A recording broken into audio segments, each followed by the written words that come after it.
मैदान पर थोड़ा सा पानी छिड़का और मानव दुनिया में जोरदार बारिश होने लगी। फिर थोड़ा और छिड़कने पर पूरी धरती अचानक से हरियाली से भर गई। इस दृश्य ने रेत के मैदान पर सभी लोगों को खुशी से नृत्य करने पर मजबूर कर दिया। एक तरफ बूढ़ा आदमी जोर से हंसने लगा। इतने आसानी से संतुष्ट होने वाले मानवों को देखकर उसने एक नया खेल खेलने का फैसला किया और अपने सहायक को महामारी फैलाने का आदेश दिया। आदमी ने यह सुनकर तुरंत अवाक होकर देखा, अविश्वास में आगे देखा। ये मानव तो उसने खुद ही बनाए हैं। जब तक उसने भगवान की अस्वीकार्य चिल्लाहट नहीं सुनी, तभी आदमी को होश आया। उसने पीछे के छोटे डिब्बे से एक जहरीली बोतल निकाली जो खून को तुरंत थाम सकती थी। हालांकि उसे थोड़ा दुख हुआ, फिर भी आदमी ने यह क्रूर काम किया। बस हल्की सी छिड़काव किया और नाजुक इंसान तुरंत ही जमीन पर गिर पड़े। और भगवान ने एक नजर देखने के बाद चुपचाप सिर झुकाकर किताब से ज्ञान पढ़ना शुरू किया। अच्छा हुआ कि कुछ एक लोगों में प्रतिकारक क्षमता उत्पन्न हुई और वे जीवित बच गए, लेकिन उनके अगले कदम ने भगवान को भयभीत कर दिया। मनुष्य ने खुद से अग्नि का शोध कर लिया। बूढ़ा आदमी बहुत गुस्से में था। अब यह प्रागैतिहासिक युग है। 20 लाख साल बाद वह मनुष्य को अग्नि प्रदान करेगा। वे तो बिना इजाजत इसका इस्तेमाल करने लगे। फिर आदमी ने हल्की सांस ली और मानव दुनिया की एकमात्र अग्निशिखा बुझा दी।然而对于他们犯下的过错，上帝可不会轻易饶过，于是就让助手看照惩罚。随即之间，男人在沙盘上轻轻点了一下，一群大象就像似的燎羊点风，开始追赶人类。不地之下，他们也只能躲进暗无天日的山洞里，看着他们遭受的惨状，上帝发誓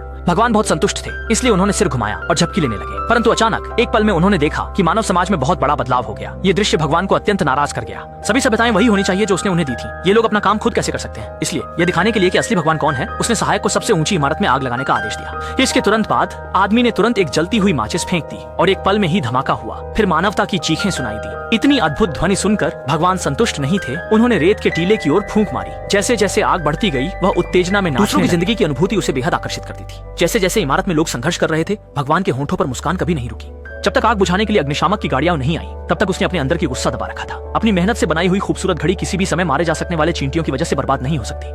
पूरे ग्रह को अपने नियंत्रण में रखने की बात तो छोड़ ही दीजिए। इसलिए उसने अपने सहायक को एक अपराजेय स्वर में आदेश दिया कि वह एक बवंडर को इमारत के पास भेज दे। गुस्से से भरे भगवान के सामने आदमी ने हवा में हाथ लहराया, जिससे एक विशाल बवंडर पूरी इमारत को अपनी चपेट में ले लिया। जो कुछ समय पहले इमारत की छत पर बचाव के लिए पुकार रहे थे, हजारों इंसान एक पल में गायब हो गए। अपनी रचना को देख भगवान ने हल्के से हाथ हिलाया, फिर अपने सहायक को रोकने का आदेश दिया। ये उनकी दया नहीं थी, बल्कि दोपहर के खाने का समय हो गया था और वह छोटी छोटी बातों के कारण अपनी मौज मस्ती में खलल नहीं डालना चाहते थे।